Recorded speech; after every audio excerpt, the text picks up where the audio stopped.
എൻ്റെ ഫസ്റ്റ് ഫ്ലൈറ്റിൻ്റെ ആ ഒരു എക്സ്പീരിയൻസ് ആണ് കേട്ടോ. ഞാൻ നാഷണൽ ഡിപ്പാച്ചർ ഒരു 3 hours മുന്നേയൊക്കെ നമ്മളെ കടത്തി വിടുള്ളൂ. അവിടെയായിരുന്നു എനിക്ക് ഏറ്റവും ആദ്യത്തെ പണി കിട്ടിയത്. ഒരു തോക്കൊക്കെ പിടിച്ചിട്ട് ഒരു പട്ടാളക്കാരനെയും വിട്ടിട്ടുണ്ടായിരുന്നു. നമുക്ക് കുറേ പ്ലാനിങ് തെറ്റി, നമ്മൾ അൺഎക്സ്പെക്റ്റഡ് ആയിട്ട് സംഭവിക്കുന്ന ഓരോ കാര്യങ്ങളാണല്ലോ ഇതൊക്കെ. കാരണം എനിക്ക് ചെറുതായിട്ട് വിഷമം വന്നു കേട്ടോ.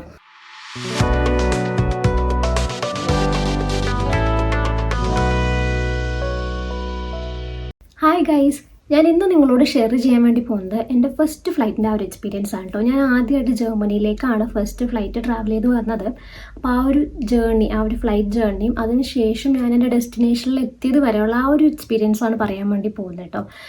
അപ്പോൾ നമ്മുടെ എയർപോർട്ട് പ്രൊസീജിയേഴ്സിൻ്റെ ആ ഒരു വീഡിയോ ഇട്ടപ്പോൾ തന്നെ ഞാൻ പറഞ്ഞിട്ടുണ്ടായിരുന്നു ഈ ഒരു വീഡിയോ ഞാൻ ചെയ്യാം എന്നുള്ളത്. അതിൻ്റെ മെയിൻ റീസൺ എന്ന് പറഞ്ഞാൽ ഫസ്റ്റ് ടൈം വരുന്നതുകൊണ്ട് തന്നെ ഞാൻ കുറേ മിസ്റ്റേക്കുകൾ, കുറേ അബദ്ധങ്ങൾ, മണ്ടത്തരങ്ങളെന്നും പറയാം, അങ്ങനെയുള്ള കാര്യങ്ങളൊക്കെ ചെയ്തു വെച്ചിട്ട് ഒരു 1.5 എക്സ്പീരിയൻസ് ആയിരുന്നു അത്. അപ്പോൾ അതിനെ പറ്റിയിട്ട് കുറച്ച് പറയാനുമുണ്ട്. അപ്പോൾ അതുകൊണ്ടൊക്കെയാണ് ഞാൻ ഒരു വീഡിയോ ചെയ്യാതെ വിചാരിച്ചത്. അപ്പോൾ ഇനി പുതിയതായിട്ട് വരുന്ന ആളുകൾക്ക് ഞാൻ ചെയ്തിട്ടുള്ള മിസ്റ്റേക്കുകൾ അവോയ്ഡ് ചെയ്യാൻ വേണ്ടിയിട്ട് വേണമെങ്കിൽ ഈ ഒരു വീഡിയോ ചിലപ്പോൾ ഹെൽപ്ഫുൾ ആവുമെന്ന് തോന്നണം. അപ്പോൾ നമുക്ക് നേരെ വീഡിയോയിലേക്ക് പോവാം. ആദ്യമായിട്ട് ഞാൻ ഫ്ലൈറ്റിൻ്റെ ഡീറ്റെയിൽസ് ബ്രീഫായിട്ട് പറയാം. ഞാൻ ഉള്ളിൽ ചെയ്തിട്ടുള്ള പ്രൊസീജിയേഴ്സ് കാര്യങ്ങളൊന്നും പറയുന്നില്ല കേട്ടോ. കാരണം അതൊക്കെ നമ്മൾ ഓൾറെഡി വീഡിയോ ആയിട്ട് ചെയ്തിട്ടുണ്ട്. അപ്പോൾ ആ ഒരു വീഡിയോ നിങ്ങൾക്ക് ചെക്ക് ചെയ്ത് നോക്കാം. ഞാൻ ഇവിടെ എവിടെയെങ്കിലും കൊടുക്കാം, അല്ലെങ്കിൽ ഡിസ്ക്രിപ്ഷൻ ബോക്സിൽ ഞാൻ കൊടുത്തേക്കാം കേട്ടോ.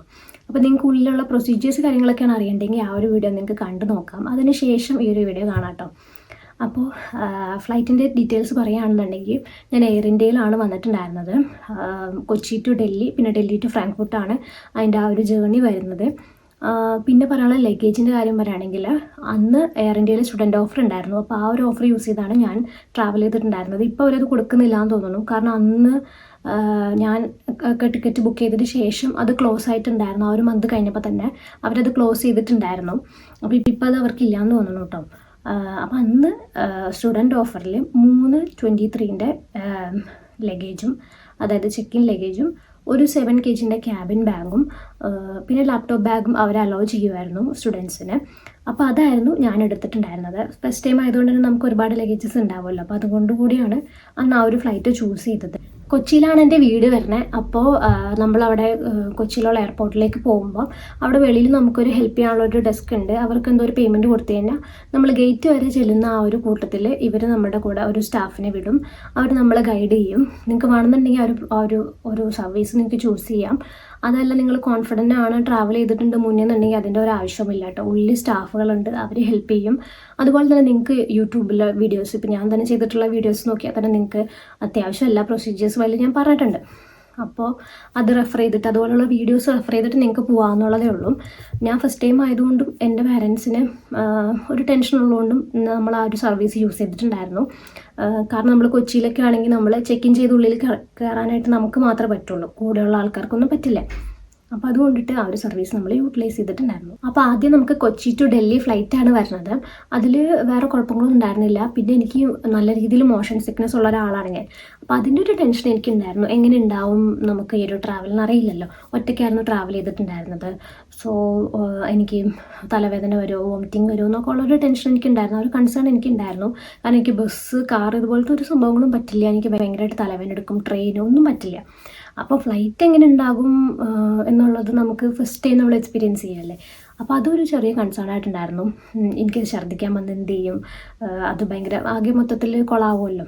അപ്പോൾ അതിൻ്റെയൊക്കെ ഒരു പേടിയുണ്ടായിരുന്നു.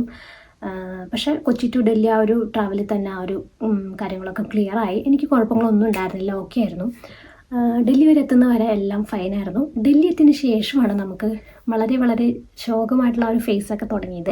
ഏറ്റവും ആദ്യത്തെ ലെയറാണ്. വെളുപ്പിനെ 12 മണിക്ക് അവിടെ എത്തി. പിന്നെ നമുക്ക് അന്നത്തെ ദിവസം ഉച്ചയ്ക്കാണ് അടുത്ത ഫ്ലൈറ്റ് ഉള്ളൂ ഡൽഹി ടു ഫ്രാങ്ക്ഫർട്ട്. അപ്പോൾ അതുകൊണ്ട് ആ ഒരു ടൈം കടന്നു പോകാന്നുള്ളത് കുറച്ചധികം ടാസ്ക് ആയിരുന്നു. പ്രത്യേകിച്ച് വെളുപ്പിനുള്ള ആ ഒരു ലേ ഓവേഴ്സ് നമ്മൾ ഓൾറെഡി ടയേർഡായിരിക്കും. അന്നേരം ഇങ്ങനെ നേരം വെളുപ്പിക്കുക എന്ന് പറഞ്ഞാൽ കുറച്ച് പാടാണ്.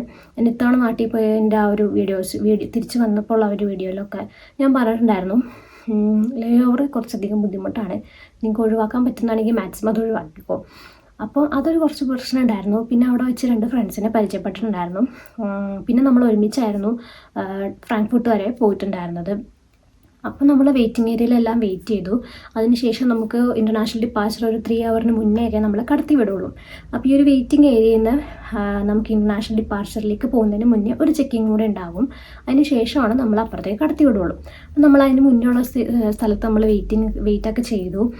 അത്യാവശ്യം നല്ല ടൈം ഉള്ളതുകൊണ്ട് നമുക്കവിടെ ഫോൺ ചാർജ് ചെയ്യാനുള്ള ഒരു സ്പേസ് ഒക്കെ ഉണ്ട്.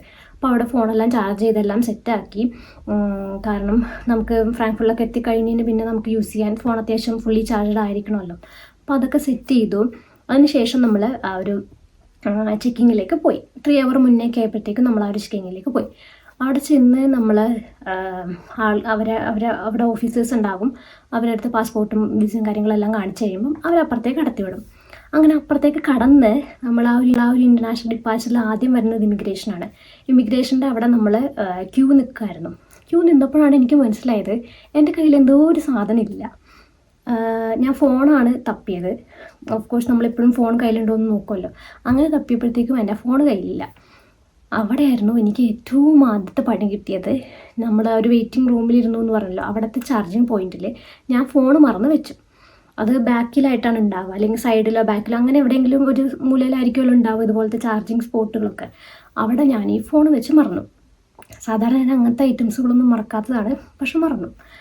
അപ്പോൾ ശരിക്കും എനിക്ക് പേടിയായി. കാരണം ഫോണില്ലാണ്ട് എനിക്ക് പോകാൻ പറ്റില്ല. ഫ്രാങ്ക്ഫർട്ട് ഇറങ്ങിക്കഴിഞ്ഞാൽ ആരെങ്കിലും ഒന്ന് കോൺടാക്റ്റ് ചെയ്യണമെങ്കിൽ, ഒന്ന് പോകണമെങ്കിൽ ഫോൺ നമുക്ക് അത്യാവശ്യമാണല്ലോ. അപ്പം ഞാൻ വേഗം തന്നെ തിരിച്ചു ചെന്ന് ഈ ഒരു ഓഫീസേഴ്സിൻ്റെ അടുത്ത് ചെന്നിട്ട് പറഞ്ഞു, എൻ്റെ ഫോൺ ഞാൻ അപ്പുറത്ത് മറന്നു വെച്ചു, എന്നെ അപ്പുറത്തേക്ക് വിടണം എന്നുള്ള രീതിയിൽ റിക്വസ്റ്റ് ചെയ്തു. പക്ഷെ അവരെന്ത് ചെയ്തിട്ടും എന്നെ കടത്തി വിടണുണ്ടായിരുന്നില്ല. അവർ പറഞ്ഞു പോകാൻ പറ്റില്ല, തിരിച്ചു പോയിക്കോ, ഫോണാണെങ്കിലും അവർ ഇപ്പോൾ എടുത്തോന്നൊന്നും പറയാണ്ട് നിങ്ങൾ ഫോണോട് പോയെങ്കിൽ ഫോൺ അവിടെ ഇരുന്നോട്ടെ, നിങ്ങൾക്ക് പോകാൻ പറ്റില്ല, കടന്നു പോകാൻ പറ്റില്ല എന്ന് തന്നെ പറഞ്ഞു. അതെനിക്ക് ശരിക്കും ഒരു അടിയായിരുന്നു. കാരണം ഫോണില്ലാണ്ട് ഇങ്ങനെ പോകും എന്തായിരിക്കും, എനിക്ക് ചിന്തിക്കാൻ പോലും വയ്യ ആ ഒരു സിറ്റുവേഷൻ. എന്ത് ചെയ്തിട്ട് അവർ കടത്തി വിടുന്നുണ്ടായിരുന്നില്ല. അവരെ ഞാൻ ഒരിക്കലും കുറ്റം പറയില്ല. കാരണം ഒരുപാട് സെക്യൂരിറ്റി റീസൺസ് കൊണ്ടിട്ട് വൺസ് ചെക്കിങ് കഴിഞ്ഞ് കഴിഞ്ഞാൽ അവർ ഇപ്പുറത്തേക്കും അപ്പുറത്തേക്കും ഒന്നും കടത്തി വിടില്ല നമ്മുടെ ഇഷ്ടത്തിനൊന്നും. അപ്പോൾ അതുകൊണ്ടാണ് അവർ വിടാഞ്ഞത്. പക്ഷേ എൻ്റെ സിറ്റുവേഷനിൽ നിന്ന് എനിക്ക് ഫോണില്ലാണ്ട് പോകാനും പറ്റില്ല.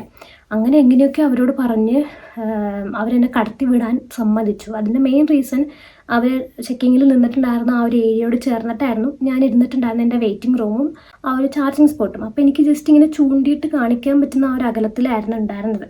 ആ ഒരു ചാർജിങ് സ്പോട്ടിലാണ് എൻ്റെ ഫോൺ എന്നുള്ളത്. അതുകൊണ്ടായിരിക്കും മേ ബി അവരെന്നെ അലോ ചെയ്തത്. എൻ്റെ കൂടെ ആയിട്ട് ഒരു തോക്കൊക്കെ പിടിച്ചിട്ടൊരു പട്ടാളക്കാരനെയും വിട്ടിട്ടുണ്ടായിരുന്നു. എനിക്ക് നല്ല ടെൻഷൻ ഉണ്ടായിരുന്നു കേട്ടോ.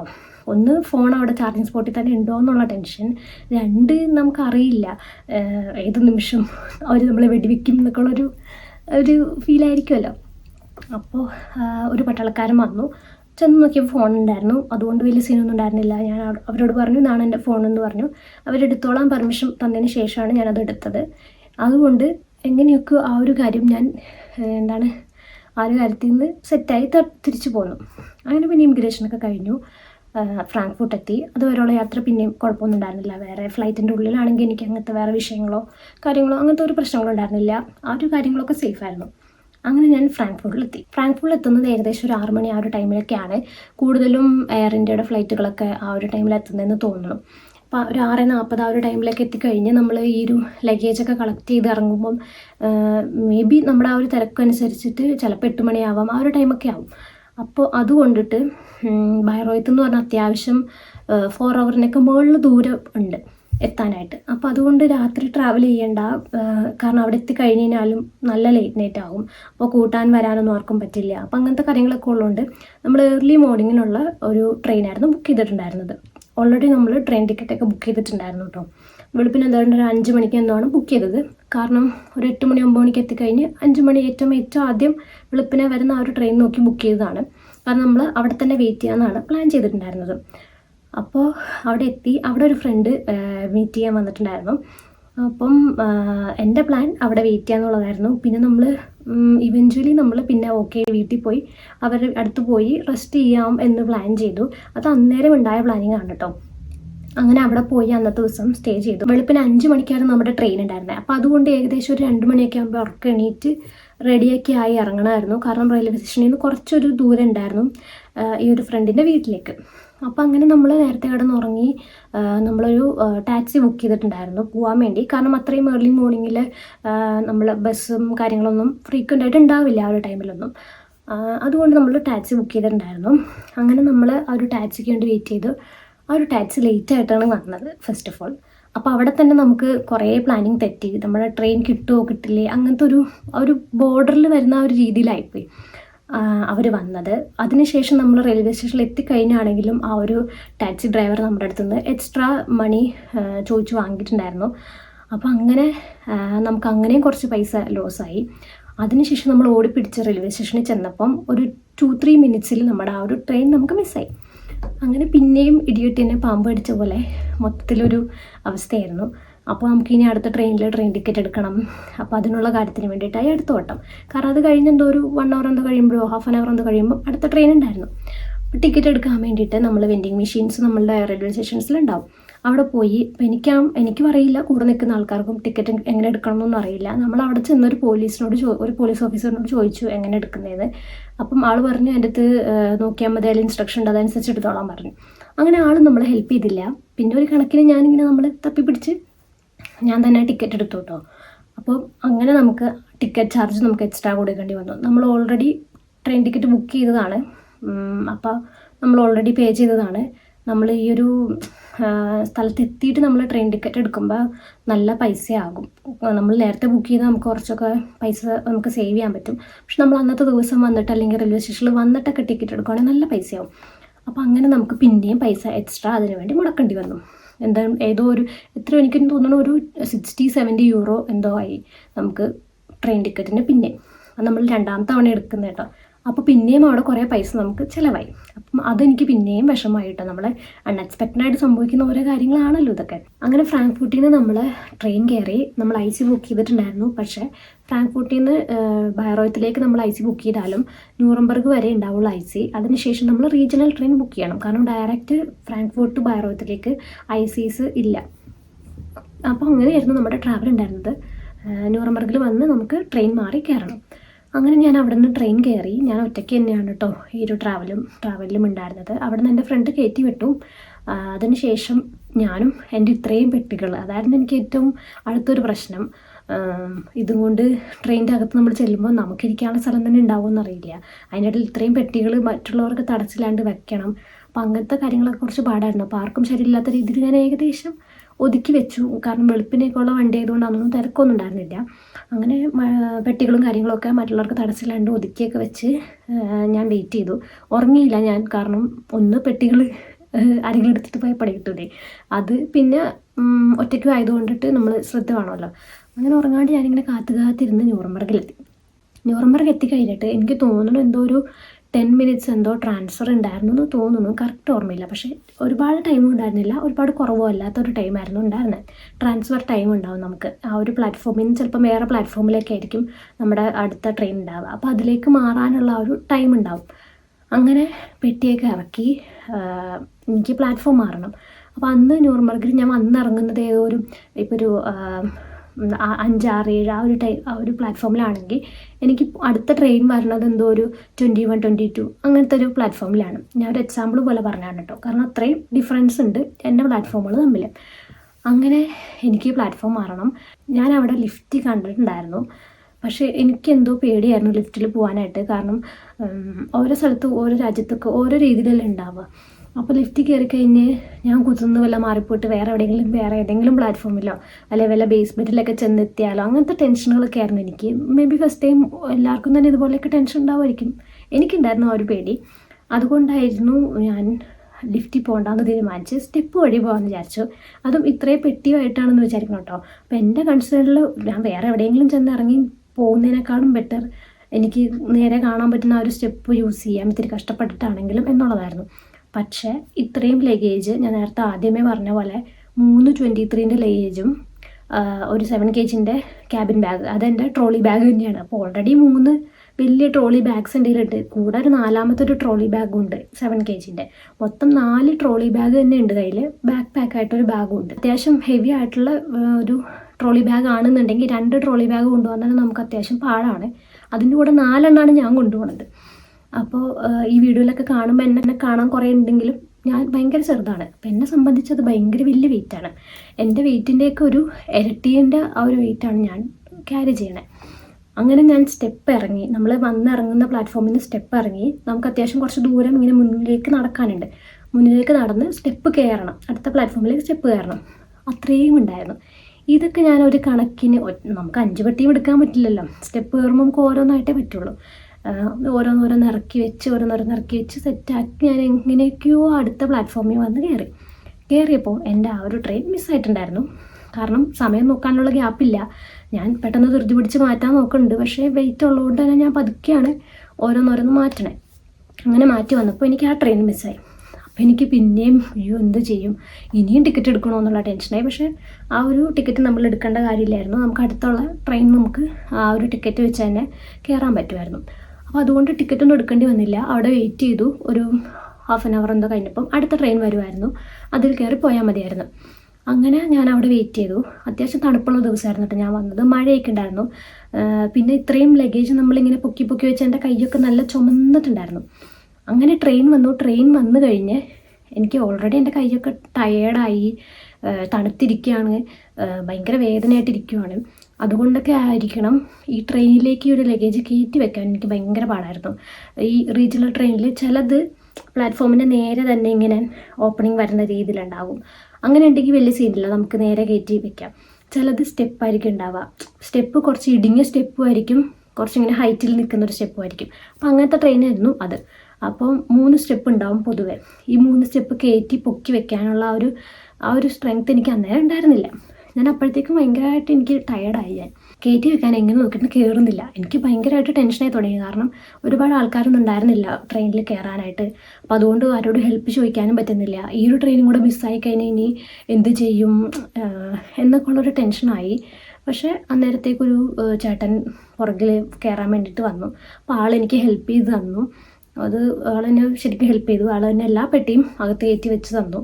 അതുകൊണ്ട് ഞാൻ എങ്ങനെയോ ആ ട്രെയിനിൽ കയറി രക്ഷപ്പെട്ടു. അങ്ങനെ ട്രെയിനിൽ കയറി ഇരുന്ന് കഴിഞ്ഞപ്പോൾ എനിക്ക് ചെറുതായിട്ട് സങ്കടം വരാൻ തുടങ്ങി. കാരണം വരുന്ന വഴി ഫുള്ളും മൊത്തത്തിൽ പ്രശ്നമാണല്ലോ. അപ്പോൾ എനിക്ക് പെട്ടിയൊക്കെ എടുത്ത് വെച്ചതിൻ്റെ ആ ഒരു ടയേർഡ്നെസ്സും അതൊക്കെ കൊണ്ടിട്ടായിരിക്കണം എനിക്ക് ചെറുതായിട്ട് വിഷമം വന്നു കേട്ടോ. അപ്പം ഞാനിങ്ങനെ ഓർത്തു, വന്നിറങ്ങിയപ്പോൾ തന്നെ കഷ്ടകാലം തുടങ്ങിയല്ലോ എന്നുള്ള രീതിയിലുള്ള ആ ഒരു ചിന്തയായിരുന്നു എനിക്കുണ്ടായിരുന്നത്. അപ്പോൾ എനിക്ക് ചെറുതായിട്ട് വിഷമം വന്നു. പിന്നെ ഞാനിങ്ങനെ ഓക്കെ, എനിക്ക് ചെന്നെത്താനുള്ള ഒരു സ്ഥലത്തെത്താനുള്ള ഒരു ഇതിൽ ഞാൻ പുറത്തൊക്കെ കാഴ്ച കണ്ട് ഞാൻ അതിൽ തന്നെ ഇരുന്നു കേട്ടോ. പിന്നെ പയറത്തെത്തി. പിന്നെ വലിയ പ്രശ്നങ്ങളൊന്നും ഉണ്ടായിരുന്നില്ല. അങ്ങനെ ഭാവി ചേച്ചി എന്നെ കൂട്ടാൻ വന്നിട്ടുണ്ടായിരുന്നു. പിന്നെ നമ്മൾ ബസ് കയറി ചേച്ചിയുടെ അടുത്തേക്കാണ് ആദ്യമായിട്ട് പോയത്. കാരണം ഞാൻ ഫസ്റ്റ് ടൈം ഇവിടെ വരുമ്പോൾ എനിക്ക് അപ്പാർട്ട്മെൻറ്റ് റെഡി ആയിട്ടുണ്ടായിരുന്നില്ല. അപ്പം അത് വേറൊരു സ്റ്റോറി തന്നെയാണ്. അപ്പം എൻ്റെ അപ്പാർട്ട്മെൻറ്റ് ഫൈൻഡിങ്ങിൻ്റെ ആ ഒരു എക്സ്പീരിയൻസും പാർട്ട് ടൈം കണ്ടുപിടിച്ചതിൻ്റെ ആ ഒരു എക്സ്പീരിയൻസും കാര്യങ്ങളും ആ ഒരു ജേർണി ഷെയർ ചെയ്യണമെന്നുണ്ടെന്നുണ്ടെങ്കിൽ കമൻറ്റിൽ പറയണം കേട്ടോ. അതുപോലെ തന്നെ നിങ്ങൾക്ക് ഇതുപോലുള്ള എക്സ്പീരിയൻസ് നിങ്ങൾ ഫസ്റ്റ് ടൈം വന്നപ്പം എന്തെങ്കിലുമൊക്കെ ഉണ്ടായിട്ടുണ്ടെങ്കിൽ അതും പറയുക. അപ്പോൾ അതിൽ നിന്നും കുറച്ച് പേർക്ക് എന്തെങ്കിലുമൊക്കെ എന്തൊക്കെ ശ്രദ്ധിക്കണം എന്നുള്ള കാര്യങ്ങളൊക്കെ അറിയാൻ പറ്റുമല്ലോ. പല ആൾക്കാർക്കും ലഗേജ് മറന്നു വെച്ച് പോവുക, അതുപോലെ തന്നെ ട്രെയിനിൽ അകത്ത് കയറ്റി വെക്കുന്ന ടൈമിൽ ഡോറ് ക്ലോസ് ആയിട്ട് മിസ്സാവുക, അങ്ങനത്തെ കാര്യങ്ങളൊക്കെ നടന്നിട്ടുണ്ട്. അപ്പോൾ അതൊക്കെ വെച്ച് നോക്കുമ്പം എനിക്ക് സംഭവിച്ചിരിക്കുന്ന കാര്യങ്ങളൊക്കെ ഭയങ്കര ചെറുതായിട്ടാണ് എനിക്ക് തോന്നുന്നത് കേട്ടോ. എന്നാലും അന്ന് അങ്ങനെയൊക്കെ നടക്കുമ്പോൾ നമുക്കത് കുറച്ച് വലുതായിട്ട് തോന്നുമല്ലോ ഫസ്റ്റ് ടൈം കൂടെ ആകുമ്പോൾ. അപ്പോൾ നിങ്ങൾ ആദ്യമായിട്ടാണ് ട്രാവൽ ചെയ്യണമെങ്കിൽ ഇതുപോലുള്ള കാര്യങ്ങളൊക്കെ ശ്രദ്ധിക്കുക. ട്രെയിൻ ടിക്കറ്റൊക്കെ മുന്നേ ബുക്ക് ചെയ്യുക. നിങ്ങൾക്ക് നിങ്ങൾക്ക് ആ ഒരു ടൈം നിങ്ങൾക്ക് ഇപ്പോൾ പെട്ടെന്ന് പോകണമെന്നുണ്ടെങ്കിൽ അതനുസരിച്ച്, നിങ്ങൾക്ക് പതുക്കെ മതിയെങ്കിൽ അതനുസരിച്ച് നിങ്ങൾക്ക് കൺവീനിയൻ്റ് ആയിട്ടുള്ള ആ ഒരു ടൈം നോക്കിയിട്ട്, അത്രയും ട്രാൻസ്ഫർ ടൈമോ കാര്യങ്ങളൊക്കെ നോക്കിയിട്ട് നിങ്ങൾ ട്രെയിൻ ടിക്കറ്റ് ബുക്ക് ചെയ്യുക. നിങ്ങളുടെ കൂടെയുള്ള ബിലോങ്ങിങ്സ് കാര്യങ്ങളൊക്കെ ശ്രദ്ധിക്കുക, ഒറ്റയ്ക്കാണ് പ്രത്യേകിച്ചെങ്കിൽ. അപ്പോൾ അങ്ങനത്തെ കാര്യങ്ങളൊക്കെ ശ്രദ്ധിച്ചാൽ മതി. വേറെ പേടിക്കേണ്ട കാര്യമൊന്നുമില്ല. പിന്നെ എയർപോർട്ട് പ്രൊസീജിയേഴ്സിൻ്റെ വീഡിയോസൊക്കെ കാണാം. അപ്പോൾ നിങ്ങൾക്ക് അങ്ങനത്തെ കാര്യങ്ങളിലും കൺഫ്യൂഷൻസ് ഒന്നും ഉണ്ടാവില്ല. അപ്പോൾ അതൊക്കെ ശ്രദ്ധിച്ച് കഴിഞ്ഞാൽ ഇതുപോലുള്ള പൊട്ട ജേർണിയൊന്നും ഉണ്ടാവില്ല. എന്നാലും നമുക്കെന്താ മുന്നോട്ട് നടക്കുന്നതെന്നൊന്നും പറയാൻ പറ്റില്ലല്ലോ, പ്രെഡിക്റ്റ് ചെയ്യാൻ പറ്റില്ലല്ലോ. അപ്പോൾ അതുകൊണ്ട് നമ്മൾ നമ്മുടേതായിട്ടുള്ള പ്രിക്കോഷൻസ് കാര്യങ്ങളൊക്കെ എടുക്കുക എന്നുള്ളത് മാത്രം ചെയ്യാം. ബാക്കിയൊക്കെ വരുന്നിടത്ത് വെച്ച് കാണാം. എന്തെങ്കിലും ഒരു എമർജൻസി സിറ്റുവേഷൻ വരികയാണെന്നുണ്ടെങ്കിൽ അതനുസരിച്ച് നിങ്ങൾ നോക്കിയിട്ട് ചെയ്യുക. ലാംഗ്വേജ് അറിയാമെങ്കിൽ പിന്നെയും നിങ്ങൾക്ക് ആരോടെങ്കിലും ചോദിക്കാം. അപ്പോൾ ലാംഗ്വേജ് മസ്റ്റായിട്ട് എല്ലാവരും പഠിക്കുക. അപ്പോൾ അതൊക്കെയാണ് മെയിൻ കാര്യങ്ങൾ. അപ്പോൾ ഈ ഒരു വീഡിയോ നിങ്ങൾക്ക് ഇഷ്ടപ്പെട്ടുണ്ടാവുമെന്ന് വിചാരിക്കുന്നു. അപ്പം പാർട്ട് ടൈമിൻ്റെതും പിന്നെ അക്കോമഡേഷൻ ഫൈൻഡിങ്ങിൻ്റെയും ആ ഒരു ജേർണി നിങ്ങൾക്ക് ഷെയർ ചെയ്യണമെന്നുണ്ടെങ്കിൽ കമൻറ്റ് ചെയ്യുക. ഞാൻ എങ്ങനെയാണ് കണ്ടുപിടിച്ചത്, എപ്പോഴാണ് എനിക്ക് കിട്ടിയത്, ജോലിയാണെങ്കിലും അക്കോമഡേഷൻ ആണെങ്കിലും ഒക്കെ, പിന്നെ എന്തൊക്കെ ഫേസസിൽ കൂടെ കടന്നു പോയി എന്നുള്ളതൊക്കെ ഷെയർ ചെയ്യാം. അപ്പോൾ നിങ്ങൾക്ക് അതിൽ നിന്നും കുറച്ച് കാര്യങ്ങളൊക്കെ പഠിക്കാനുണ്ടാകും. ഓരോ എക്സ്പീരിയൻസിൽ നിന്നല്ല നമ്മൾ ഓരോ കാര്യങ്ങളും നമ്മൾ തന്നെ പഠിക്കാം. അപ്പോൾ നമ്മുടെ എക്സ്പീരിയൻസ് കേൾക്കുമ്പോൾ വേറെ ആൾക്കാർക്ക് അതിൽ നിന്ന് പഠിക്കാൻ ഒരുപാട് കാര്യങ്ങളുണ്ടാവും. അങ്ങനെയാണ് എനിക്ക് തോന്നണത്. അപ്പോൾ അതുകൊണ്ടാണ് ഈ ഒരു വീഡിയോ ഷെയർ ചെയ്തത്. അപ്പോൾ അത്രയേ ഉള്ളൂ. അടുത്തൊരു വീഡിയോയിൽ കാണുന്നത് എല്ലാവർക്കും ടാറ്റാ.